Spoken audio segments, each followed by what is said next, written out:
आइए चर्चा करते हैं आपातकालीन प्रावधानों से रिलेटेड मेंस में किस तरीके से प्रश्न पूछे गए हैं और उनका आंसर हमें किस तरीके से करना है।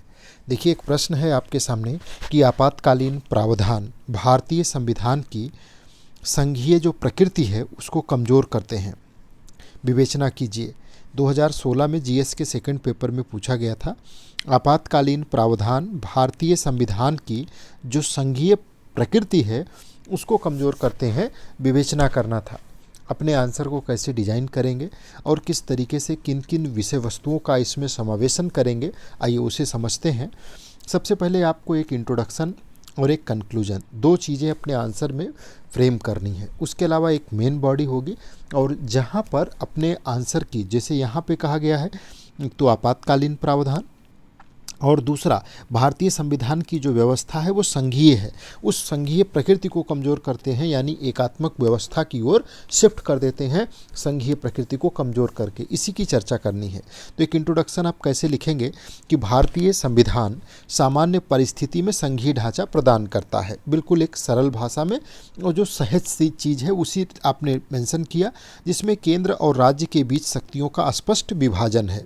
लेकिन आपातकालीन प्रावधान आर्टिकल 352 से लेकर के 360, चूँकि यहाँ पे आपातकालीन प्रावधान राष्ट्रीय आपातकाल की बात नहीं हो रही है, तो 352 से लेकर के 360 लागू होने पे ये ढांचा अस्थायी रूप से एकात्मक स्वरूप ग्रहण कर लेता है। ये इंट्रोडक्शन हो गया।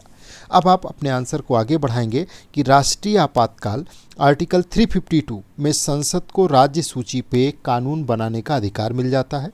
अनुच्छेद 356 राष्ट्रपति शासन में राज्य की कार्यपालिका और विधायिका वो केंद्र के अधीन आ जाते हैं। और वित्तीय आपातकाल आर्टिकल 360 में राज्य की वित्तीय स्वतंत्रता समाप्त हो जाती है।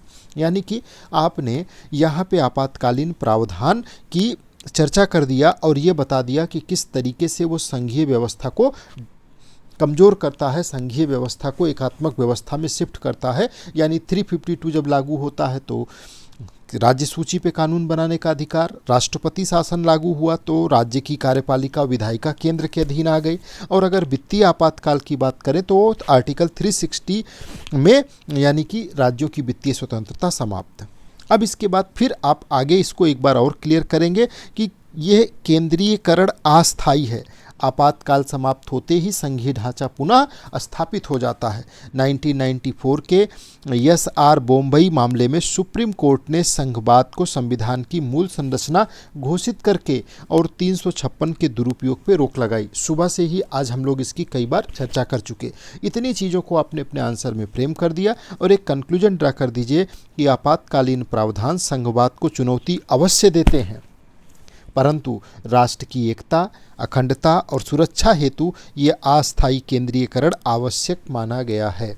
एक सकारात्मक निष्कर्ष के साथ आप अपने आंसर को फिनिश करेंगे। तो इस तरीके से आपको अपने आंसर को डिजाइन करना है। ये एक आर्ट है और प्रैक्टिस से इस आर्ट में और ज़्यादा निखार आता है। तो आप इसी प्रश्न का उत्तर अपने आप से लिखिए और उसे कमेंट बॉक्स में भेजिए। मैं देखूंगा कि वो किस लेवल पे आपका स्टैंडर्ड मेंटेन हो रहा है और धीरे धीरे प्रैक्टिस के द्वारा आंसर्स में काफ़ी ज़्यादा निखार और धार आती चली जाती है।